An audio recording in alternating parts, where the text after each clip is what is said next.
நிறைய சமூகத்திற்காக ஆளுங்கள், இன்னொரு பக்கம் உபகாரத்தன்மைகளை பெறுங்கள். அல்லாஹ்வுடைய நேசம் உபகாரம் செய்பவர்களுக்கு உண்டு என்று அல்லாஹ் திருக்குர்ஆனிலே சொன்னான். நான் உபகாரம் செய்கிற போது அதுக்கு பரக்கத்து 3 கிடைக்குமா?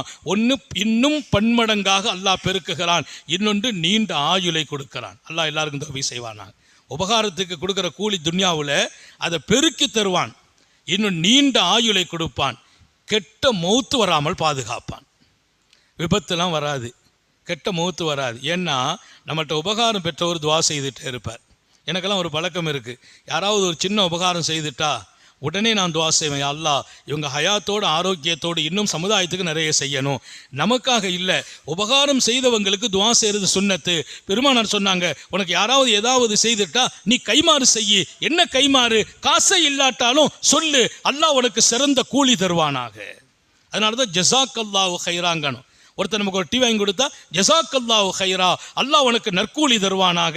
நீ எனக்கு ஒரு டீ தான் கொடுத்த, உனக்கு நான் டீ தரல, அல்லாஹ் நற்கூலி தரட்டும். நான் கொடுத்தா டீக்கு டீ, அல்லாஹ் கொடுத்தா இனி கோடி டீ வாங்கி கொடுக்குற காசை கொண்டு கொடுத்துருவான். அதை பெருமானார் கற்றுக் கொடுக்குறாங்க. உபகாரம் உனக்கு செய்தவருக்கு நீ கைமாறு செய்யணும். என்ன கைமாறு? அவருக்காக துஆ செய். உபகாரம் வாங்கினவருக்கு செய்கிற துஆ அல்லாஹ் மறுக்கிறது இல்லை. அதனாலே உலகத்தில் ஆயுளிலே பரக்கத் செய்கிறான். இன்னொரு பக்கம் கெட்ட முசீபத்து மௌத்தும் வருவதில்லை. எல்லாவற்றுக்கும் மேலால் நான் 100 ரூபா உபகாரம் செய்தால் அல்லாஹ் 100 மடங்காக பெருக்கி விடுகிறான். அப்படி ஒரு அழகான வாய்ப்புகளை எல்லாம் நீங்கள் பயன்படுத்துங்கள். நானும் பயன்படுத்த எல்லாம் அல்லாஹ் தௌஃபீக் செய்வானாக. பரஸ்பரம் உபகார சிந்தனை நமக்கு வர வேண்டும்.